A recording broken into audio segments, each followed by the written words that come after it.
Hello, and welcome to your meditation practice as part of the Open Heart Project. My name is Susan Piver, and I am delighted to be able to sit together with you in meditation.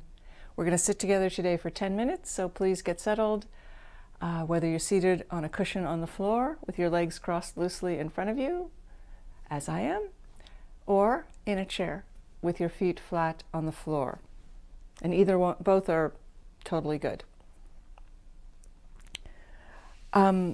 And I will add, if you have back or neck pain and sitting up like this is just a horrible torture, you could lie down and do your version of sitting up straight while lying down, if that makes sense, meaning just have a sense of upliftedness in your body, though you may be prone.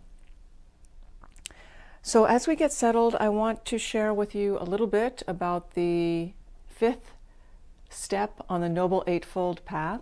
As you may have noticed, we are going through them one by one, and if you would like to go back and review the first four, you are more than welcome to. They're on the meditation page on my website, but you don't have to. It is not necessary. Each of these steps can be considered independently. So this fifth step is called Right Livelihood, and it follows the first two, which are held under the category of prajna, or wisdom, right view, and right intention. And then the following three are in the category of what is called shila, S-I-L-A, or right conduct. The third one, or the first in this category, to be confusing, was right speech. Last week we talked about right action, and today we'll be talking about right livelihood. And the remaining three, right effort, right wisdom, right meditation, and right concentration, are under the third category, which is called samadhi, or concentration. Anyway, right livelihood. In the classical sense, if you are not doing any of the following, you could be considered to be engaged in right livelihood, meaning the way you make your living, the way you put money in the bank, the way you pay your bills, what you create in the world, where you go for most people every day when they leave the house. That is what is meant by livelihood, the work that you do to gain resources to sustain your life. Or to gain resources, because maybe you're rich and you don't need the resources, but still you do some work. So whatever that work is and whatever it brings to you is right livelihood. So if you're not doing any of the following, you're already in excellent shape. You are not a drug dealer. You are not a weapons trader. You are not engaged in, your business is not in creating poisons or things that are destructive. You are not a animal slaughterer. So, if you're not doing any of those things, you're already really in excellent shape. But right livelihood means more than just not doing crappy things in the world or dangerous or harmful things in the world. It could mean also the way you engage the work that you do, whether it is helping feed all the starving children in the world, which is a wonderful example of right livelihood, or you go to an office and count beans, for a company that produces widgets. That could be considered right livelihood too. So what I want to suggest to you right now is a way for you to make whatever you do into right livelihood, pretty much accepting being a drug dealer or weapons trader and so on. And here's that way. When you go to your work today, or your school, if you're a student, because that could be considered your livelihood right now, or your preparation for livelihood, do the following. Be kind to the people around you. Listen to what they say. Consider what they may be experiencing. Hold the question, what can I do to be helpful and beneficial to this person, to this situation? So enter your livelihood situation with an open heart, with the intention to be kind. And I know in a workplace often that can seem stupid and naive, because many workplaces, and I have worked in such places myself, are cutthroat or full of terror and poverty mentalities and aggression, and that's how it is for many people. And again, I've been in those situations. I understand what that feels like. Terrifying. So your version of kind in this, if you work in such a place, is to simply soften to the experience of you, others, and to your own experience while in this situation. Feel, and care, which is the natural outcome of feeling. So often, if you work in a place that is full of aggression and fear, it's almost easier to be kind because you can see the agitation and upset and so forth in those around you, and you can just soften to them, listen to them. If someone's trying to beat you up, mentally or emotionally, hold your distance. That would be the gesture of kindness there. But don't contribute to the aggression and speed as best you can without getting fired.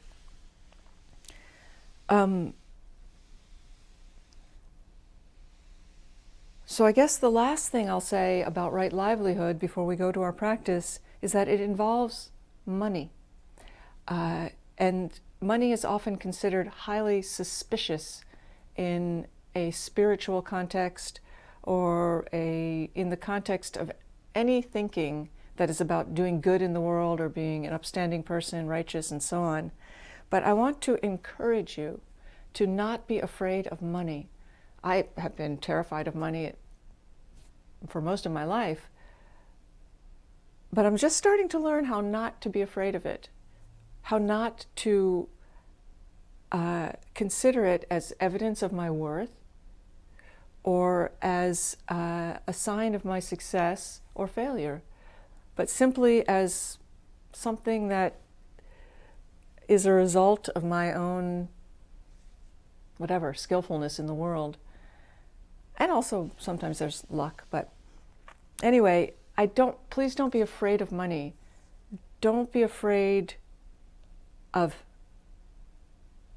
having it, and try not to be too afraid of not having it. But because fear of having it and not having it cloud your view and cause you to make missteps. And also, I guess the main point I want to make is that if you're a spiritual practitioner, which you are, money can be a part of your life. It is not inherently evil. It is all about the way you think about it and hold it and use it and so on. So right livelihood can include wealth, but it is not necessary for right livelihood.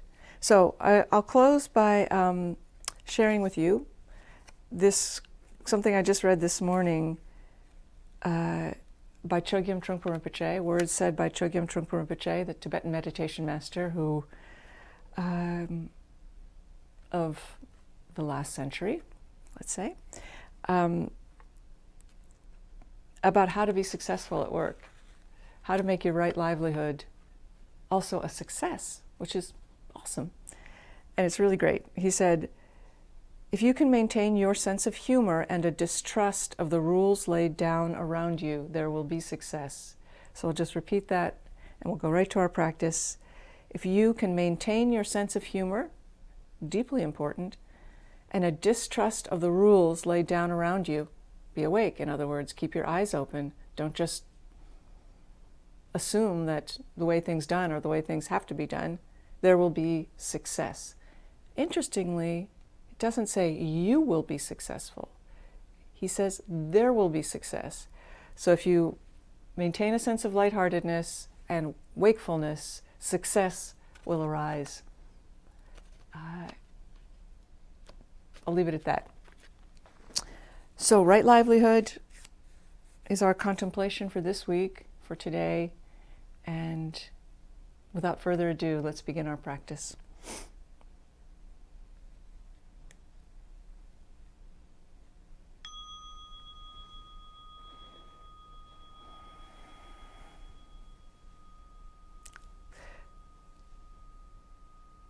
So begin by forgetting everything I just said about right livelihood, if indeed you are thinking about it.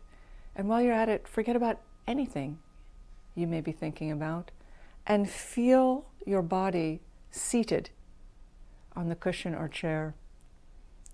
And just take a little look around. Here I am in my world, wherever that may be, taking my seat right in the middle of my life.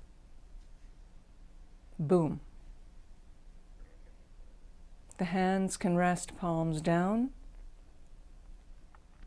somewhere on the legs that feels comfortable. And feel your sit bones pushing down. Like you're not trying to escape the Earth's atmosphere. You're trying to be right here, of the Earth. Let your belly relax.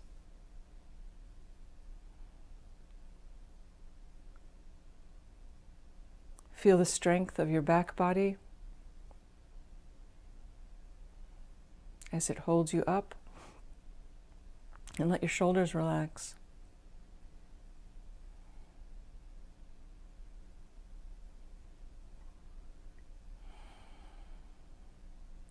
The mouth is closed, but the lips and teeth can be slightly parted. The breath is natural, in and out through the nose. And the eyes remain open, and the gaze cast down to a comfortable spot in front of you.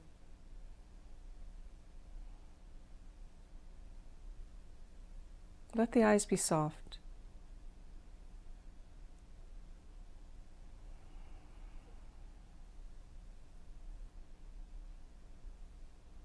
The crown of the head reaches up a little bit.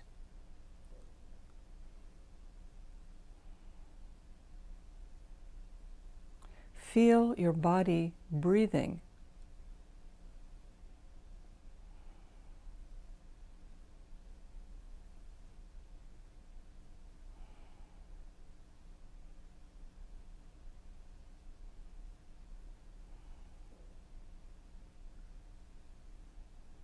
And let your attention remain with this feeling, with your body, with your breath.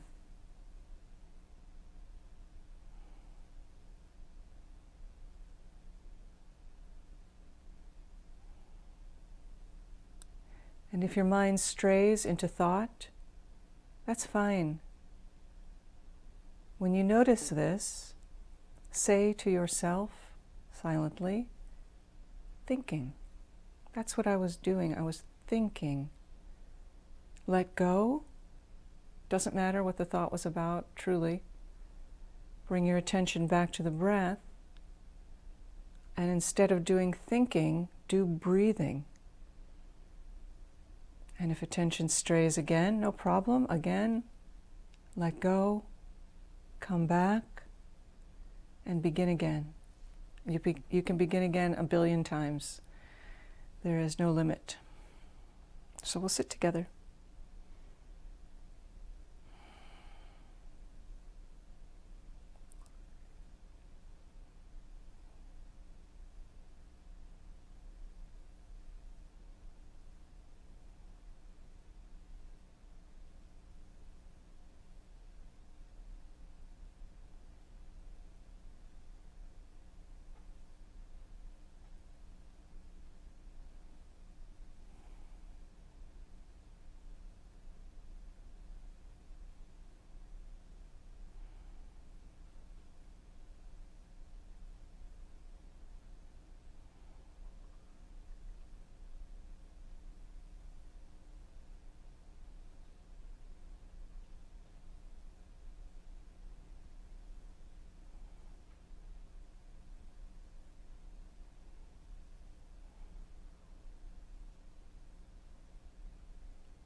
Thank you so much for your practice. Thank you for sitting with me. Thank you for sitting together. And remember, maintain your sense of humor and a distrust of the rules, and be kind to others. I'll see you next week.